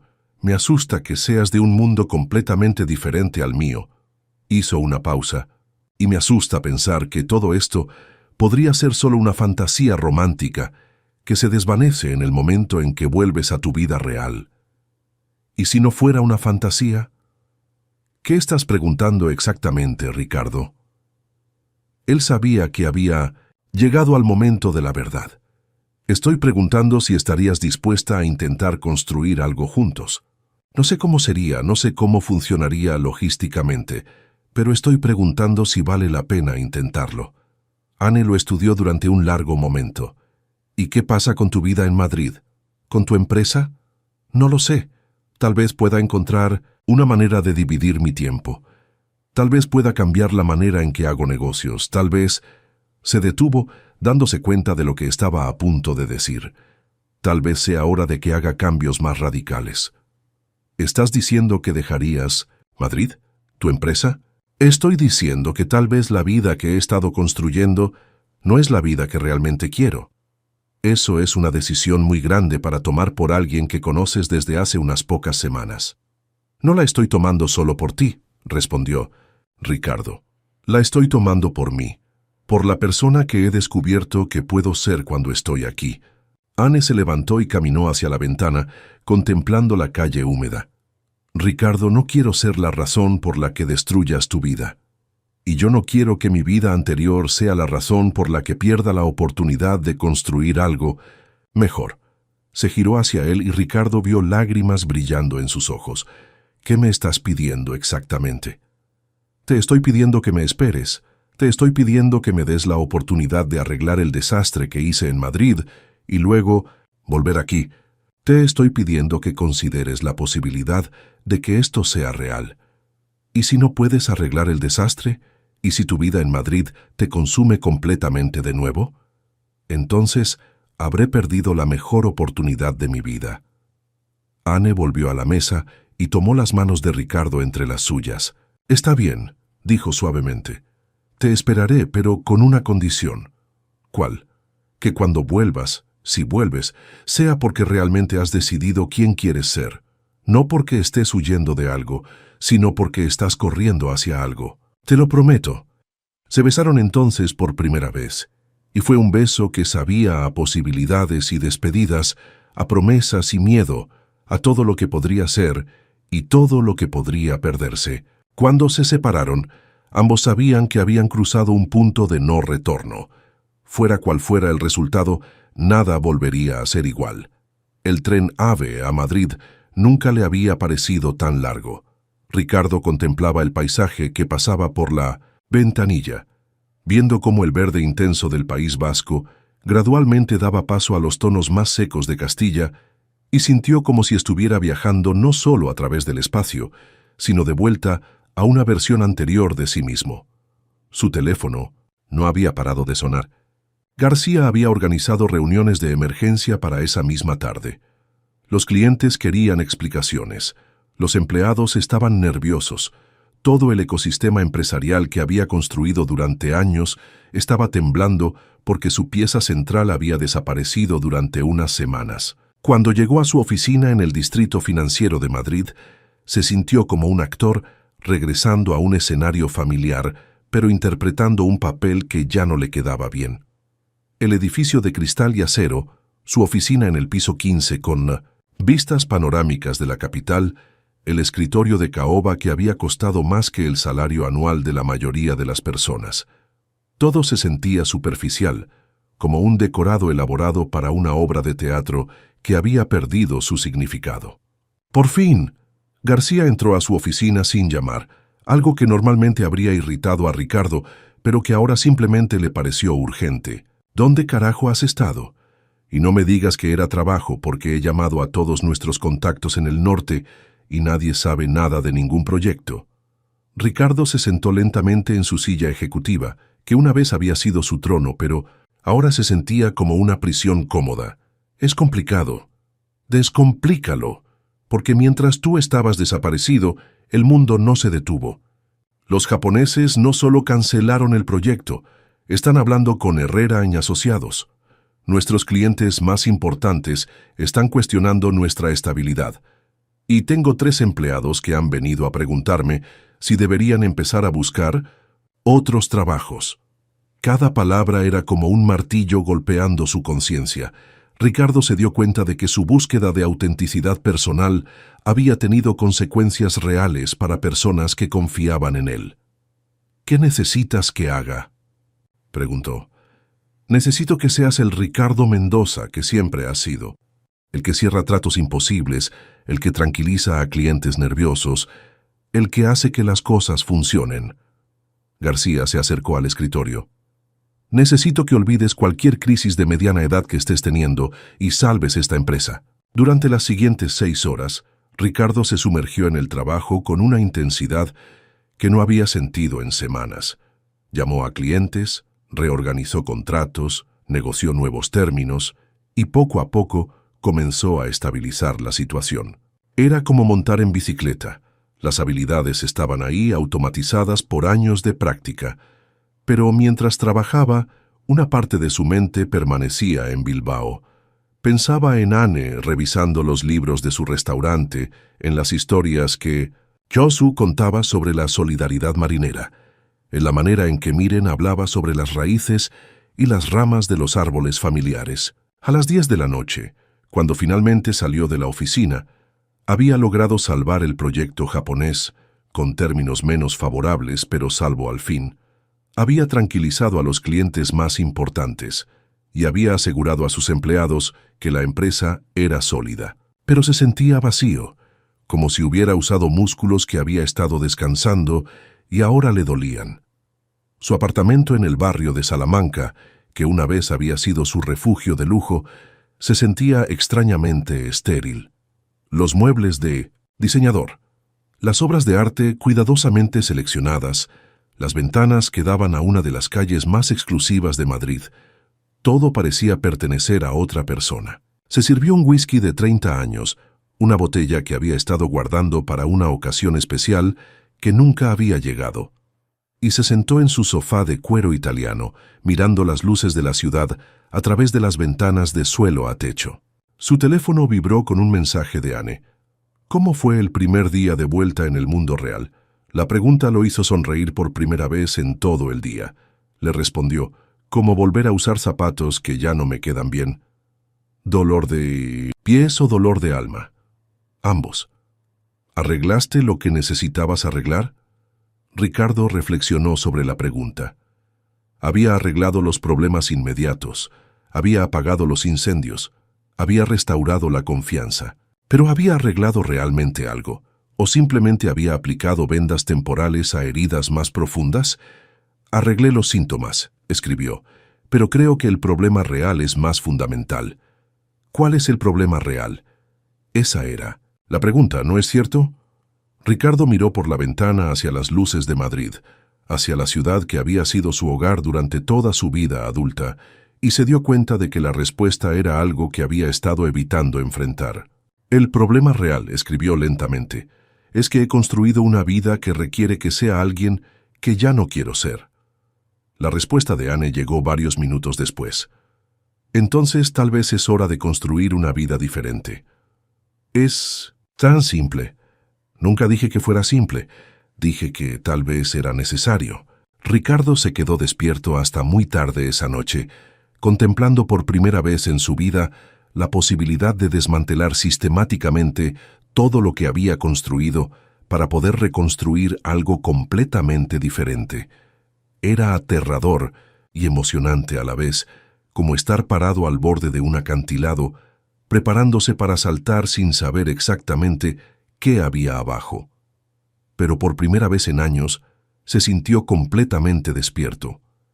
3 semanas después, Ricardo había establecido una rutina precaria pero funcional. Días de decisiones empresariales brutalmente eficientes, intercalados con noches de llamadas largas con Anne, donde compartían detalles de sus días, sueños para el futuro y una intimidad creciente que hacía que la distancia física se sintiera cada vez más insoportable. La empresa estaba estabilizada, los clientes tranquilizados, pero Ricardo se sentía como un actor interpretando el papel de su propia vida anterior. Cada reunión, cada negociación exitosa, cada momento de triunfo empresarial se sentía hueco, como ganar un juego cuyas reglas ya no le importaban. Fue durante una de estas noches, mientras revisaba informes financieros en su estudio, que recibió una llamada que cambiaría todo. «Señor Mendoza, soy el doctor Aguirre del Hospital Universitario de Basurto en Bilbao». El corazón de Ricardo se detuvo. «¿Qué pasó? ¿Está Anne bien?» «Señor Mendoza, me temo que tengo malas noticias sobre...» La señora Miren Etxebarria, la abuela de Anne, ha sufrido un infarto y está en cuidados intensivos. Su estado es grave. El mundo de Ricardo se tambaleó. «¿Cómo está Anne?» «Está aquí, en el hospital. Ha estado aquí desde anoche. Me pidió que lo llamara. Salgo para Bilbao inmediatamente». «Señor Mendoza, debo advertirle que la situación es muy delicada. Es posible que...» «Entiendo, estaré allí en 4 horas». Ricardo colgó el teléfono y por un momento se quedó inmóvil, procesando la información.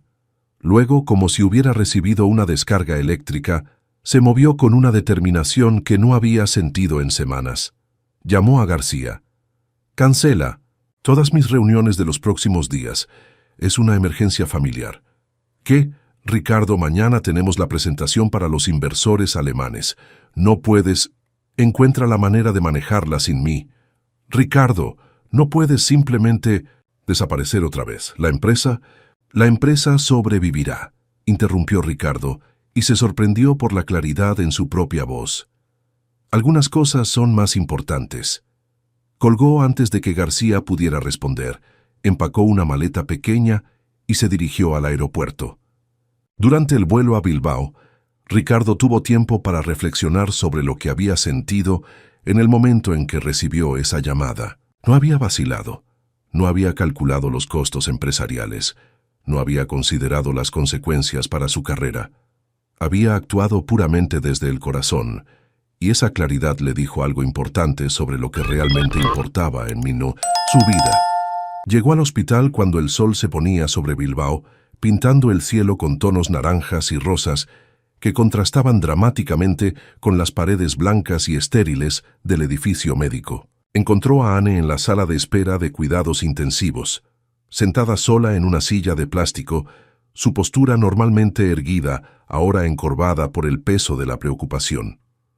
Cuando Anne levantó la vista y lo vio acercarse, sus ojos se llenaron de lágrimas. Se puso de pie y corrió hacia él, y Ricardo la envolvió en sus brazos, sintiendo cómo temblaba contra su pecho. «Vine tan pronto como pude», murmuró contra su cabello. No sabía si podrías venir», respondió Anne, su voz ahogada por la emoción. «Por supuesto que vine. ¿Cómo está tu mamá?» Anne se separó ligeramente para mirarlo, y Ricardo vio en sus ojos un dolor profundo mezclado con algo que podría haber sido gratitud. «Está estable por ahora, pero los médicos dicen que las próximas 24 horas son críticas. Tiene 84 años, y su corazón...» No pudo terminar la frase. Ricardo la abrazó más fuerte, consciente de que había algo profundamente significativo en el hecho de que ella hubiera pedido al médico que lo llamara, de que lo hubiera incluido en este momento tan íntimo y aterrador de su vida. «¿Has comido algo?», preguntó. Anne negó con la cabeza. No puedo, no ahora. Ven, dijo suavemente tomando su mano. Vamos a buscar algo. Tu amama no se va a beneficiar si te enfermas de agotamiento. La llevó a la cafetería del hospital, donde consiguió convencerla de tomar al menos un café y un sándwich. Mientras estaban sentados en la mesa de formica bajo las luces fluorescentes, Anne comenzó a hablar. Toda la mañana he estado pensando en todas las cosas que nunca le dije, murmuró despedazando distraídamente el sándwich sin comerlo. Todas las veces que estuve demasiado ocupada con el trabajo para visitarla, todas las conversaciones que pospuse para más adelante. No hagas eso, dijo Ricardo firmemente. No te tortures con los ¿qué pasaría si? Tu amama sabe que la amas. ¿Cómo puedes estar tan seguro? Porque he visto la manera en que hablas de ella. He visto las fotos en su casa. He escuchado las historias que cuentas. El amor no se mide en la cantidad de tiempo que pasas con alguien, sino en la calidad de esa conexión. Anne lo miró con sorpresa. ¿Cuándo te volviste tan sabio? Cuando comencé a pasar tiempo con una mujer que me enseñó que las cosas más importantes en la vida no se pueden medir en hojas de cálculo. Regresaron a la sala de espera, donde se unieron otros familiares que iban llegando. Primos de Anne, amigos de la familia, personas que claramente formaban parte de la extensa red de relaciones que sostenía a los Etxebarria. Ricardo observó cómo se apoyaban mutuamente, cómo compartían recuerdos de Miren, cómo se turnaban para estar con Anne. Era exactamente lo opuesto a lo que había experimentado cuando su propio padre había muerto 5 años antes. Entonces, Ricardo había manejado todo solo. Los arreglos funerarios, los aspectos legales, el duelo privado en su apartamento solitario. Había visto la muerte como otro problema empresarial que resolver eficientemente. Aquí, el dolor se compartía, se procesaba comunitariamente, se convertía en algo que unía en lugar de aislar. Cerca de la medianoche, el doctor Aguirre salió de cuidados intensivos con una expresión cautelosamente optimista. Su condición se ha estabilizado, anunció a la familia reunida. Los próximos signos vitales son más fuertes. Creo que puede recibir visitas muy breves, una persona a la... ¿Ves? Anne fue la primera en entrar. Ricardo la vio desaparecer detrás de las puertas dobles de cuidados intensivos y sintió una ansiedad que no había experimentado jamás, como si el bienestar de alguien más se hubiera vuelto más importante que el suyo propio. Cuando Anne regresó, 20 minutos después estaba llorando, pero sus lágrimas parecían más de alivio que de dolor. Está despierta, anunció a todos. Está débil, pero despierta. Y lo primero que me preguntó fue si el chico madrileño había venido. Todos los ojos se volvieron hacia Ricardo, quien sintió calor subiendo por su cuello. ¿Se refería a mí? Le hablé de ti, admitió Anne. Le conté sobre nosotros. ¿Y qué piensa? Anne sonrió por primera vez en todo el día. Dice que quiere conocerte. Cuando Ricardo entró en la unidad de cuidados intensivos, se sintió abrumado por la fragilidad del cuerpo humano. Miren se veía diminuta en la cama de hospital, conectada a múltiples máquinas que monitoreaban cada latido de su corazón, cada respiración. Pero cuando abrió los ojos y lo vio, la sonrisa que apareció en su rostro arrugado era radiante. «Así que tú eres el que robó el corazón de mi Anne», dijo en un castellano cuidadoso pero claro. «Señora Etxebarria», comenzó Ricardo acercándose a la cama. «No sé si...» «Llámame a mamá», interrumpió. «Y siéntate. No tengo mucho tiempo. Para formalidades». Ricardo se sentó en la silla junto a la cama, impresionado por la vitalidad que irradiaba esta mujer a pesar de su condición. «Anne me ha contado mucho sobre ti», continuó Miren. «Dice que eres diferente ahora de como eras cuando llegaste. Creo que su nieta me cambió la vida». «No», dijo Miren firmemente. «Ella no te cambió. Te ayudó a encontrar quién eras realmente. Esa es la diferencia». «¿Y quién cree que soy realmente?» Miren estudió su rostro con ojos que habían visto 8 décadas de vida. «Eres alguien que dejó todo para estar aquí cuando mi familia te necesitaba. Eres alguien que mira a mi nieta como si fuera un milagro. Y eres alguien que finalmente está aprendiendo que la vida real no sucede en las oficinas elegantes. «Amama», dijo Ricardo, sorprendido por lo fácil que era usar la palabra. «¿Puedo preguntarle algo?» «Por supuesto». «¿Cómo sé si estoy tomando la decisión correcta?» «¿Qué decisión?» «Si dejar mi vida en Madrid, mi empresa, todo lo que he construido, por una posibilidad con Anne». Miren sonrió, y en esa sonrisa Ricardo vio generaciones de sabiduría vasca. «Hijo, cuando estás muriendo, no piensas en el dinero que ganaste o los negocios que cerraste. Piensas en las personas que amaste y en si fuiste fiel a quien realmente eras. ¿Y si fracaso? ¿Y si no soy lo suficientemente bueno para ella? Entonces fracasarás honestamente, en lugar de tener éxito siendo alguien que no eres».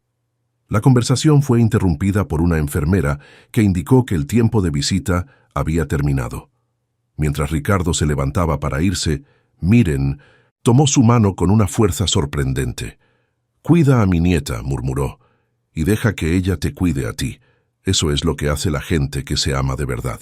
Cuando Ricardo salió de cuidados intensivos, encontró a Anne esperándolo en el pasillo. «¿De qué hablaron?», preguntó. «De la vida real», respondió Ricardo, «y de lo que realmente importa». Esa noche se quedaron en el hospital, durmiendo intermitentemente en las sillas de la sala de espera.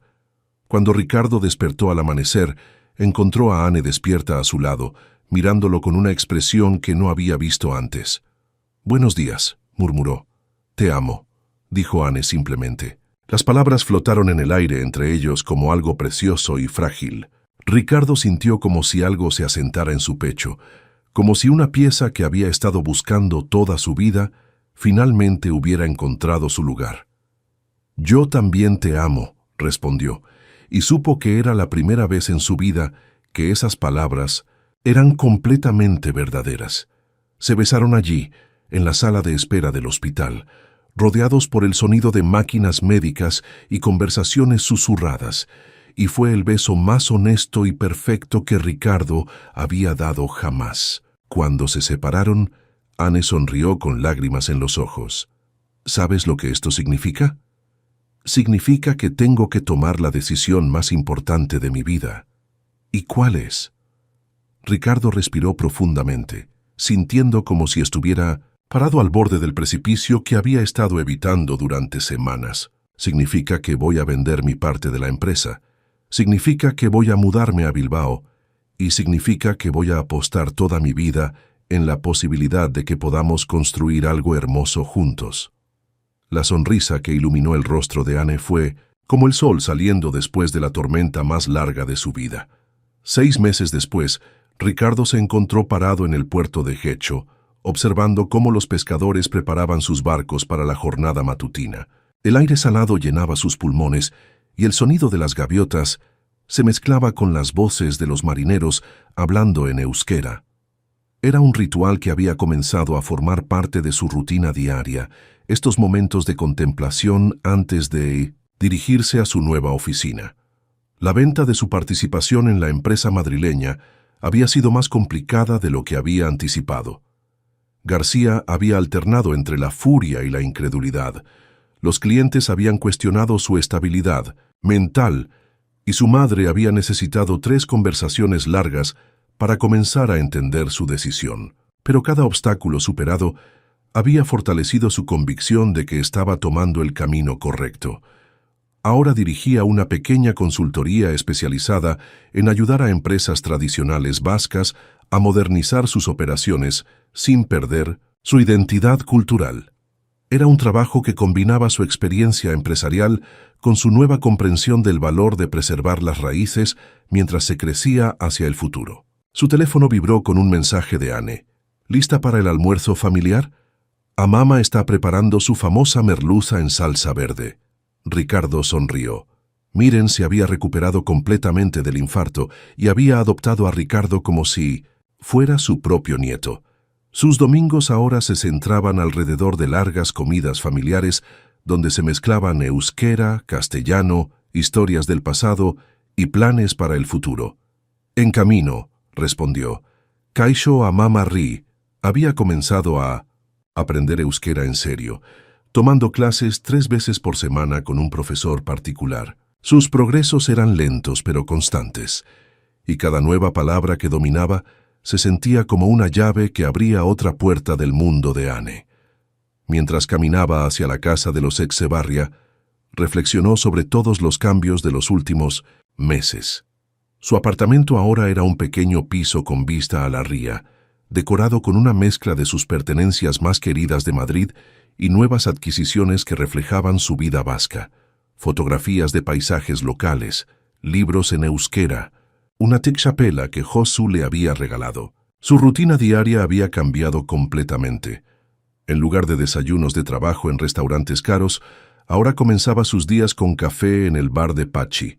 En lugar de cenas de negocios, pasaba las tardes caminando con Anne por las calles de Bilbao, descubriendo nuevos rincones de la ciudad o visitando a amigos que gradualmente se habían convertido también en sus amigos. Cuando llegó a la casa familiar, el aroma de la comida casera lo envolvió como un abrazo cálido. Encontró a Miren en la cocina, supervisando múltiples ollas mientras dirigía a Anne y a dos primos que habían venido para el almuerzo dominical. «El madrileño ha llegado», anunció Miren con cariño, usando el apodo que había adoptado para él. «Kaixo, a mama», saludó Ricardo, besándola en las mejillas. «Ser modus?» «Oso hondo», respondió Miren claramente complacida con sus esfuerzos en euskera. «Tu pronunciación está mejorando». Anne se acercó y lo besó suavemente. «¿Cómo fue tu caminata matutina?» «Perfecta. Vi salir 3 barcos hacia el Cantábrico. Josu dice que las condiciones son ideales para la pesca hoy». Era increíble cómo había aprendido a encontrar paz en estos ritmos simples. Las mareas, las estaciones, los ciclos de trabajo y descanso que habían gobernado la vida vasca durante milenios. Durante el almuerzo, la conversación fluyó entre euskera y castellano, entre historias del pasado y planes para el futuro. Uno de los primos de Anne anunció que se casaría en el otoño. Otro habló sobre una nueva empresa que estaba comenzando. Ricardo contribuía a las conversaciones con una naturalidad que habría sido impensable 6 meses antes. «Ricardo», dijo Miren de repente, «te he contado la historia de cómo tu aita conoció a tu amama». Ricardo sabía que se refería a sus propios abuelos y se dio cuenta de que había comenzado a pensar en la familia de Anne como su propia familia extendida. «No, amama, cuéntamela». Era 1956 y él era un joven pescador que había venido desde Lekeitio para trabajar en los barcos de Getxo. Ella trabajaba en la conservera, enlatando anchoas. Todos los días, él pasaba por la fábrica cuando regresaba del mar, solo para verla trabajar a través de las ventanas. Ricardo se inclinó hacia adelante, captivado como siempre por las historias de Miren. Durante 3 meses, él nunca se atrevió a hablarle, hasta que un día hubo una tormenta terrible y varios barcos no pudieron regresar a puerto. Ella se quedó toda la noche en los muelles, esperando noticias. Cuando él finalmente llegó al amanecer, fue directo hacia ella y le dijo: «No quiero que te preocupes así nunca más por mí, a menos que sea tu derecho hacerlo como mi esposa». «¿Y qué respondió ella?», preguntó Ricardo. Le dijo: «Entonces será mejor que me pidas matrimonio apropiadamente, no cuando hueles a pescado y algas marinas». Miren se rió. Se casaron 6 meses después y estuvieron juntos 53 años. Ricardo miró a Anne, viendo en sus ojos el reflejo de las mismas preguntas que habían comenzado a formarse en su propia mente. 6 meses de vivir juntos, de construir una vida en común, de descubrir que su amor era tan real en la rutina diaria como lo había sido en los momentos dramáticos del hospital. Después del almuerzo, Anne y Ricardo caminaron por el paseo marítimo de Getxo, observando cómo las familias locales disfrutaban del domingo soleado. Niños corrían entre las esculturas, parejas mayores se sentaban en bancos contemplando el mar, adolescentes jugaban fútbol en las áreas verdes. «¿Te arrepientes?», preguntó Anne de repente. «¿De qué?». «De haber dejado todo en Madrid, de haber cambiado tu vida tan radicalmente». Ricardo se detuvo y la tomó en sus brazos, besándola suavemente, mientras las gaviotas gritaban sobre sus cabezas y el sonido de las olas proporcionaba una banda sonora natural. ¿Te acuerdas de la primera noche que cenamos juntos?, dijo cuando se separaron. Dijiste que a veces la gente que parece perdida simplemente necesita que alguien les muestre el camino de vuelta a casa. Me acuerdo. Pues resulta que no necesitaba encontrar el camino de vuelta a casa, necesitaba encontrar el camino hacia el hogar que realmente quería. Anne sonrió, esa sonrisa radiante que había iluminado sus días más oscuros y había hecho brillar aún más los mejores. Tengo algo que preguntarte, dijo Ricardo, sintiéndose nervioso de repente. ¿Qué? ¿Recuerdas que me dijiste que el euskera era el idioma de tu corazón? Sí. Ricardo respiró profundamente y en el mejor euskera que pudo reunir, dijo: Maite zaitut, Anne, nire bizitza osoa zurekin partekatu nahi dut. Los ojos de Anne se llenaron de lágrimas mientras traducía mentalmente: Te amo, Anne. Quiero compartir toda mi vida contigo. Eta nire maite zaitut, respondió ella, su voz temblorosa de emoción, y yo también te amo. Entonces, dijo Ricardo, cambiando de nuevo al castellano, ¿te casarías conmigo? La respuesta de Anne fue un beso que sabía a promesas futuras, a aventuras compartidas, a la profunda alegría de dos personas que habían encontrado no solo el amor, sino la versión más auténtica de sí mismos en el espejo de los ojos del otro. Cuando se separaron, Ricardo miró hacia el horizonte, donde el Cantábrico se extendía hasta el infinito, y se dio cuenta de que finalmente había aprendido la diferencia entre tener éxito y ser feliz. Un año después, se casaron en una ceremonia pequeña e íntima en la playa de Arrigunaga, con las montañas vascas como testigos y el sonido del mar como música de fondo. Josu sirvió como padrino improvisado, Miren lloró lágrimas de alegría, y cuando intercambiaron votos en euskera y castellano, Ricardo supo que había encontrado no solo a la mujer de su vida, sino el hogar que nunca había sabido que estaba buscando. La vida les había enseñado que el amor verdadero no era solo encontrar a la persona correcta, sino estar dispuesto a convertirse en la persona correcta para el amor que mereces. Y mientras bailaban su primer baile como esposos al ritmo de una música tradicional vasca, con la ría de Bilbao brillando bajo las luces del atardecer y el Guggenheim resplandeciendo en la distancia como un faro de posibilidades infinitas, Ricardo susurró en el oído de Anne: Eskerrik asko, bihotzeko maitea. Gracias, amor de mi corazón, porque a veces perderse completamente es la única manera de encontrarse realmente. Si esta historia extraordinaria te emocionó y cautivó, regálanos tu like, únete a nuestra comunidad suscribiéndote, difunde este contenido entre las personas que conoces y cuéntanos qué te pareció en la sección de comentarios. Tu participación es fundamental para que podamos continuar trayéndote más relatos fascinantes como este. Recuerda activar la campanita de notificaciones para no perderte ninguna de nuestras próximas historias llenas de emoción y drama.